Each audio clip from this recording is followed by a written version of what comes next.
WFYI podcasts are brought to you by Visit Bloomington. Bloomington, Indiana is home to a wide range of live music events and venues. More info on upcoming performances at musicbloomington.com. This is WFYI News Now. It's December 27th, and I'm Abrianna Herron. Coming up, water right protections have recently become a hot topic in central Indiana. I spoke with reporter Ben Thorp about potential safeguards for water rights in the upcoming legislative session. In fact, some lawmakers have basically told me that until the withdrawals have been demonstrated to cause harm, there's nothing that can be done. And they say, at that point, it's already too late. More on that story soon, but first, these headlines. Cummins will pay the largest civil penalty in Clean Air Act history for allegedly installing emissions defeat devices on hundreds of thousands of pickup truck engines. Rebecca Thiel reports the news comes as a surprise for a company known for environmental stewardship. Cummins installed emissions defeat devices on more than 900,000 Ram 2500 and 3500 engines in the past decade. The more than $1.6 billion civil penalty is even larger than the one Volkswagen paid in 2017 for similar violations, though Volkswagen also faced criminal charges. John Mills with Cummins says these so-called defeat devices are actually just a defect with the company's auxiliary emissions control devices, something many engines have. We've seen no evidence that anyone acted in bad faith and, of course, no wrongdoing. The fact is we've been working collaboratively over the last 4.5 years with the agencies to resolve this matter. The company already recalled the 2019 model engines and has started recalling models 2013 through 2018. For Indiana Public Broadcasting, I'm Rebecca Thiel. Cummins aims to be carbon neutral by 2050. Transportation for people working jobs in Indianapolis's donut counties will be offered for free in the next year. Jill Sheridan reports on the Workforce Connectors. The shuttles between Indianapolis to Plainfield and Whitestown have been offering affordable transportation for people for years. Central Indiana Regional Transportation Authority Executive Director Jennifer Gebhardt says the rides travel to growing warehouse job opportunities. Now individuals in the community, in Marion County specifically, have access to higher paying jobs that they didn't have before in those suburban communities. The free program aims to improve ridership and travel time. The shuttle service fills a gap between IndyGo bus stops in Marion County and jobs at e-commerce fulfillment centers. The Plainfield and Whitestown Economic Improvement Districts voted to try the zero-fare option. The rides will be offered for 2024 in a trial run. I'm Jill Sheridan. The connectors operate 6 days a week and leave from the Carson Transit Center in downtown Indianapolis. Nearly 24 states have passed legislation that some legal scholars describe as discriminatory censorship laws.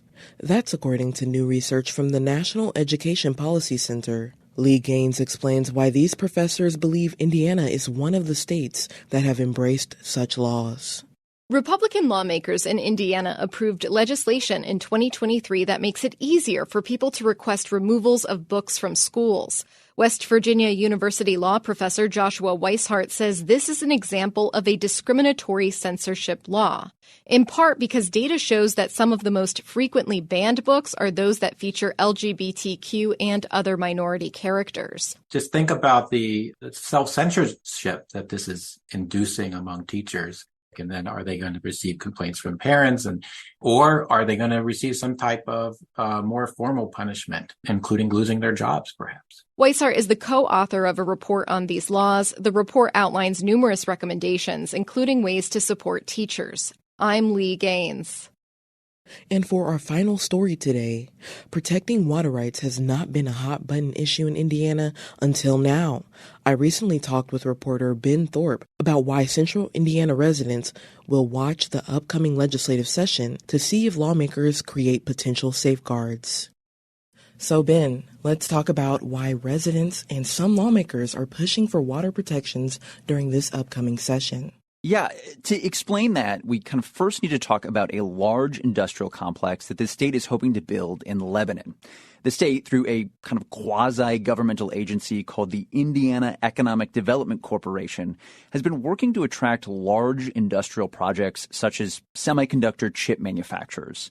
But those kinds of projects, as you might understand, all require a lot of water. Okay, so where's that water coming from? Okay, so this is basically the problem.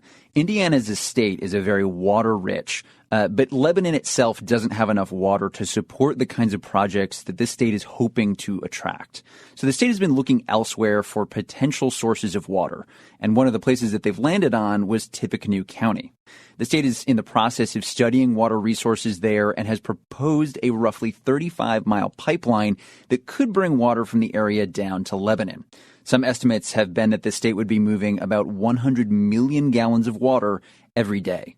All right, so how have local residents responded to those potential plans? Well, as you can imagine, locals have not been happy. Across the region, we've seen a flurry of cities pass resolutions opposing the pipeline project, citing a need to protect their local water resources. In Tippecanoe County, commissioners passed an ordinance that would block large water withdrawals for the next 9 months. Basically, they're trying to stop the pipeline from moving forward. They say that they're hopeful that within that 9-month period, the legislature can pass water protections that will at least ensure that these kinds of massive withdrawals won't come at the expense of local residents. I guess maybe it's worth asking what kind of protections do exist. So at this point, not much. There are no requirements on the books that these kinds of large withdrawals even need to be studied beforehand. In fact, some lawmakers have basically told me that until the withdrawals have been demonstrated to cause harm, there's nothing that can be done. And they say, so, at that point, it's already too late. So can we expect some legislation out of this upcoming session? It's not really clear at this point. There are lawmakers representing Tippecanoe County who plan on introducing legislation, and leadership has kind of said that they're open to seeing those bills introduced, but it's not clear yet what could or might pass through the legislature. What has been the impact of the local opposition? Anything? I would say that there's actually been a pretty big impact to this opposition. Governor Holcomb met with Tippecanoe County officials just last week and agreed not to move forward with the pipeline until a regional study could be completed. He also said that a pipeline would have to be approved by the legislature, and we know that that's not going to happen during this next session. We're also seeing a lot of increased scrutiny of the IEDC overall.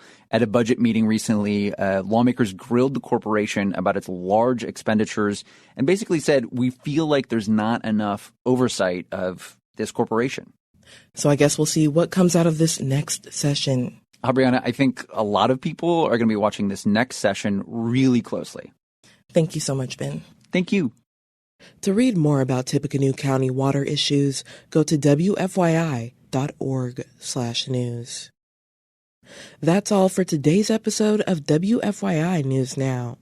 Our podcast is produced by the following people who live in your community: Darian Benson, Drew Dodlin, Kendall Antron, who composed the music for this podcast, and me, Abrianna Herron. Our news director is Sarah Neal Estes. If you like today's episode, remember to subscribe and share, and follow WFYI on Instagram, Facebook, and YouTube to check in on our newsroom throughout the day. Thank you for listening. We'll be back tomorrow for more local news and headlines. WFYI podcasts are brought to you by Visit Bloomington. Bloomington, Indiana is home to a wide range of live music events and venues. More info on upcoming performances at musicbloomington.com.